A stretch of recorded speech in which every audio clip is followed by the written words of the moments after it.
د سږو حساسیتي یا الرژیک ناروغي یا هم برانکیال اسما دا یوه اوږدمهالي او مزمنه ناروغي ده چې په دې کې د سږو هوایي لارې د مختلفو عواملو پر اساس تنګېږي او په ناروغ کې د زړه ستړیا، وچ ټوخی او په مشکل ساه اخیستل رامنځته کېږي.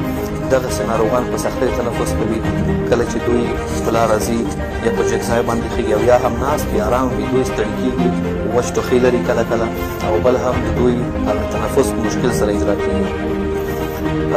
د ټولې نړۍ په سطحه 261 میلیونه خلک په دې آفت باندې اخته دي او له دې ناروغۍ څخه ځورېږي.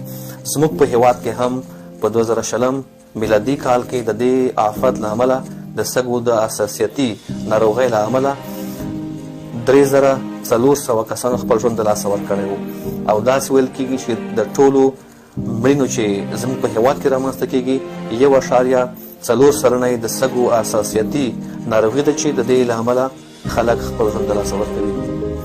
موږ وړاندې هم یاده کړه چې دغه ناروغي په هر عمر کې رامنځته کېدلی شي.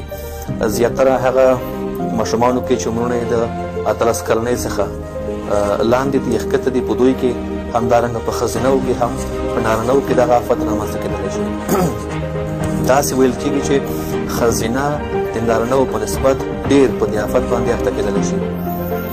چون د دې ناروغۍ پیښې په ژمي موسم کې همدارنګه په پسرلي او په مني کې زیاتېږي، نو پکار ده چې د کنټرول او د مخنیوي په خاطر ځینې مهمې لارې چارې په پام کې ونیول شي. هغه دا دي چې له ګرد او لوګي، له یخې هوا، له یخو خوراکونو، یخو اوبو، همدارنګه له ټولو هغو غذاګانو چې د هغې سره د ناروغ حساسیت، وچ ټوخی، زړه ستړي کېدل، په مشکل ساه اخیستل زیاتېږي، باید د هغې څخه ناروغان په کلکه پرهیز وکړي. دې څخه علاوه د ګلانو او د ونو د بوټو بوی دا هم دغه مشکل اضافه کولی شي. د عطر استعمال هم د دې ناروغانو د سابندۍ مشکل اضافه کولی شي، نو پکار ده چې له دې څخه هم زموږ ګران ناروغان په کلکه ډډه وکړي.